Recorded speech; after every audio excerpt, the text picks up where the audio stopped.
Welcome दोस्तों हमारे YouTube channel ज्ञान विद्या पर। आज की क्लास में हम कुछ महत्वपूर्ण सूत्र को समझेंगे और वह आपको बहुत ही काम देगा। तो चलिए बिना देरी किए हुए हम समझाने का प्रयास करते हैं।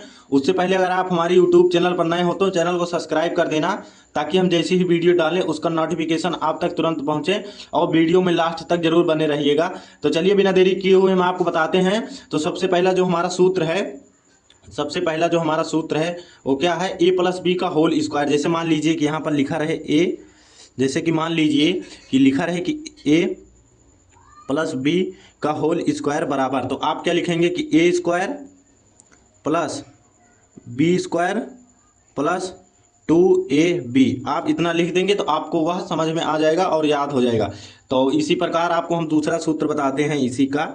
यहाँ पर दूसरा सूत्र क्या है कि a माइनस बी का whole square, a minus b का होल स्क्वायर। तो a माइनस बी का होल स्क्वायर में बच्चे बहुत ही कंफ्यूज रहते हैं कि a माइनस बी का होल स्क्वायर क्या होता है। तो वहाँ पर बहुत लोग कंफ्यूज हो जाते हैं प्लस माइनस में। तो हम आपको आज बताएंगे यहाँ पर क्या होगा कि A square plus B square.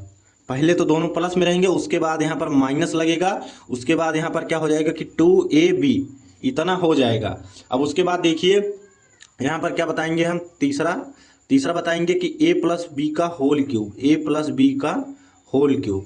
तो होल क्यूब में क्या होता है कि A cube plus B cube plus 3ab और यहाँ पर ब्रैकेट में क्या हो जाता है कि a प्लस बी इतना हो जाता है, किसमें, a प्लस बी के होल क्यूब में। और चौथा हमारा क्या है कि a माइनस बी का whole cube, a minus b का होल क्यूब। तो जैसे a प्लस बी का होल स्क्वायर में पहले प्लस होता था फिर माइनस होता था, तो इस प्रकार इसमें नहीं होगा, इसमें कुल माइनस होगा। तो चलिए हम बताते हैं यहाँ पर क्या होगा कि a cube minus b cube minus 3ab और ब्रैकेट में a माइनस बी इतना हो जाएगा। मतलब कि आपको a प्लस बी का होल स्क्वायर होल क्यूब याद कर लेना है और माइनस का नहीं, क्योंकि यहाँ पर माइनस का चिन्ह आप लगा दीजिएगा तो वो माइनस का बन जाएगा। और हमारा पांचवा सूत्र जो होता है क्या होता है कि A square minus B square. तो इसका फार्मूला क्या होता है, इसमें बच्चे भी बहुत कंफ्यूज हो जाते हैं कि ए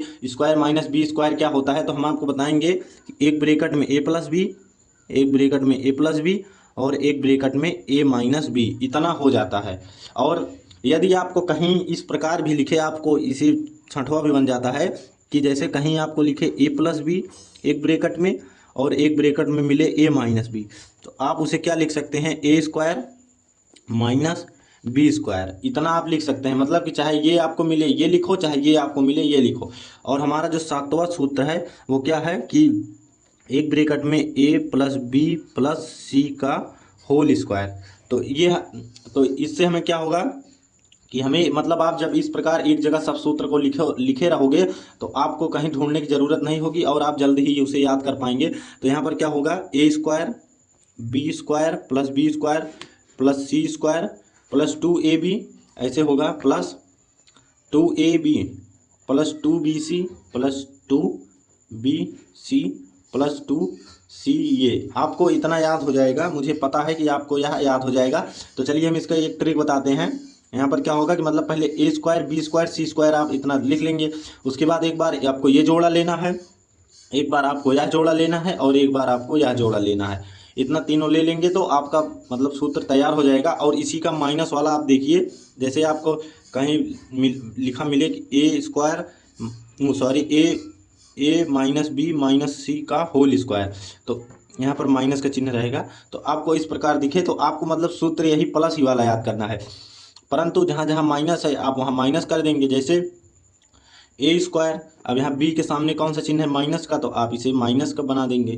और सी स्क्वायर के सामने माइनस का चिन्ह है तो आप इसे कर देंगे। अब यहाँ आप प्लस का ही चिन्ह लगाएंगे, प्लस 2ab, 2a मतलब यहाँ माइनस में b लिख देंगे, आपको इस प्रकार हो जाएगा 2ab हो गया प्लस 2bc प्लस 2, यहाँ पर क्या हो जाएगा b माइनस b और माइनस c हो जाएगा, यहाँ पर प्लस 2ca होता है ना, प्लस 2 यहाँ पर क्या हो जाएगा c और यहाँ पर क्या हो जाएगा, a प्लस में है तो प्लस में। अब यहाँ पर माइनस माइनस का ये कट जाएगा और यहाँ पर देखिए प्लस माइनस यहाँ माइनस हो जाएगा। तो इसी प्रकार आपका यह माइनस वाला सूत्र भी होता है। तो अब आप लोग इतना देखेंगे तो आप लोग, मुझे पता है कि इतना आप लोग याद करने में आपको दिक्कत नहीं होगी। और आज के लिए इतना ही, और मिलते हैं अगली क्लास में। और कमेंट में ज़रूर बताना कि आपको यह सौर समका मतलब जो कैसे लगी।